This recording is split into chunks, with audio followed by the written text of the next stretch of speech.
Preston Sallin here with Home Inspection Carolina, and today I wanted to go over a inspection checklist. We actually have it available on our website, the one we're going to go over, and I'll put it in the comments, the link, and you can download it as well. It's useful. I wouldn't recommend it take the place of a home inspection, but where it's really useful is if you're selling your house, it kind of lets you know a preparatory or study guide for what's going to be on the inspection. That's actually how it came about. My daughter was studying for a test one night, and she said, "Dad, isn't a home inspection kind of like a test for the house or for the seller?" And I said, "Yeah, it is." She said, "Do they know what to study?" I said, "No, but we should make a study guide." So that's what it is. And so I am going to switch over to that now and just flip the camera around. So if you go to our website, homeinspectioncarolina.com, doesn't matter where you are, you don't have to be from Carolina. Go to the realtor section, click on that, and just take it here. But you don't have to be a realtor, obviously, and you don't have to live in North Carolina to go to Home Inspection Carolina. I don't know why this is taking so long here. Sorry about that. Yeah, but we're going to pull up the. So we've got a lot of resources on here.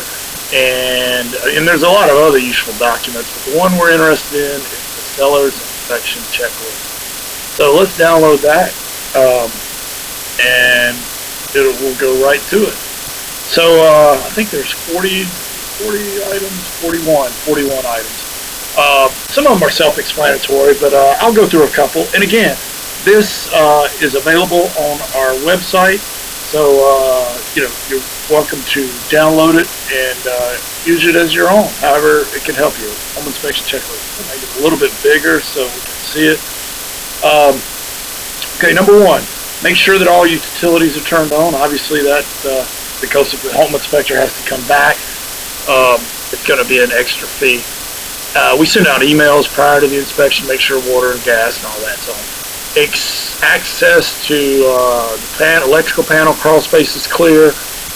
It's nice to have stuff pulled off the garage walls as well, at least in our area, because that's where termites come up that side wall. So make sure you got access to the electrical panel, attic space, and crawl space, water cutoffs, that sort of thing.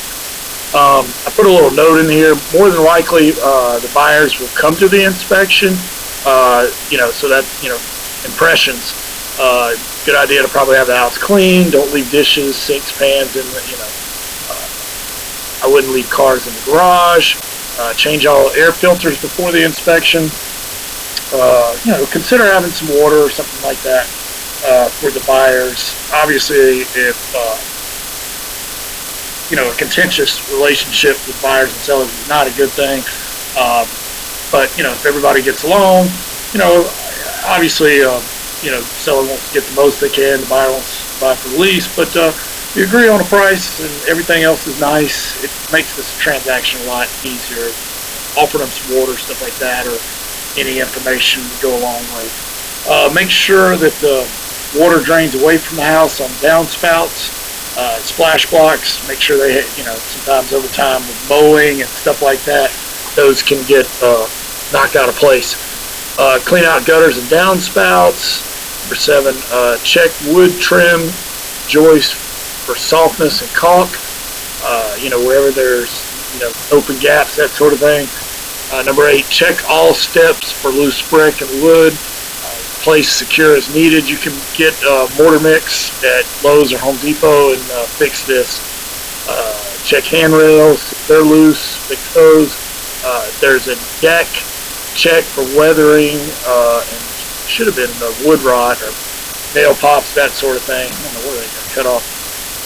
Check in the crawl space, check for any fallen insulation, wood debris lying on the ground under the deck or crawl space. This is a real important one, because in our area, underneath the deck is considered part of the crawl space. So if there's any like firewood or anything under there, that will trigger a termite treatment. That's kind of expensive. Number 12, check hose bibs to make sure they're not loose or leaking. Ensure that they're anti-siphoning devices. The little things you screw on there, that's actually owed now, but yeah, they don't cost much, $7 or $8, and they just screw right on.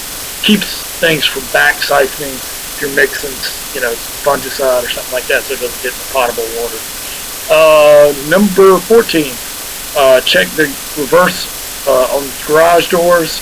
The idea is when a garage door comes down, if you just have your hand there, the slightest bit of resistance, it should go into auto reverse. If not, you need to check on the garage door. There's a little screw setting, usually Phillips head. You can adjust that sensitiveness. Check those foundation walls for termite tubes. There'll be mud tubes on the wall. Move any stored items in the garage away from the wall so the inspector can look at the foundation. Check for damaged sheetrock adjoining the living space for proper fire rating. So what I'm saying here is if you've got a garage, you're supposed to have sheetrock between the garage and the living space, so it's fire rated. So if there's a wall in the garage that goes, that's on the other side of the exterior, that doesn't have to have sheetrock, but that part that's adjacent to the living area has to have sheetrock for fire rating. Interior, check all windows for openings, closing, locking. All windows, if you open them, they should stay open. They shouldn't pop back down. Make sure they will open, close, and lock. Check all windows to ensure that they stay up on their own. Check all windows for possible broken seal or cracks. This is what you call like a fogged window. If it's dual pane, that seal breaks and moisture gets in there. The way you can tell is just do a little T or your initial on both sides if you see some, and if you do it on both sides of the glass and neither one of them does anything to that fog, then it's fogged. It's inside, it's not on the front or back. Most of the newer homes have tilt-in windows for cleaning. Anyway, that's how you can do that tip. Check all doors for rubbing, sticking. Open and close all the doors. Make sure they don't rub or stick. Usually you can tighten down hinges or adjust strike plates, things like that if it hasn't settled.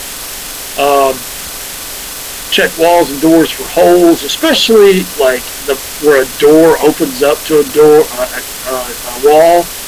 If the stopper has ever been compromised, that door handle's prone to putting a little place in the wall. Check all of those. Let's see. Check the ceiling fans. All ceiling fans should have 3 speeds. Run them at all 3 speeds. Make sure it's not wobbling, and if so, it needs to be balanced.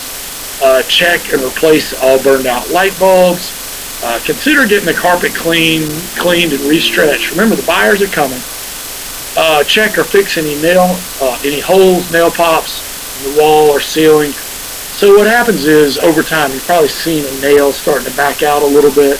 As the seasons change and you run heat and air conditioning, and there's heat in it, there are different temperatures on the other side. Anyway, that can cause that one of those nails or screws to back out a little bit.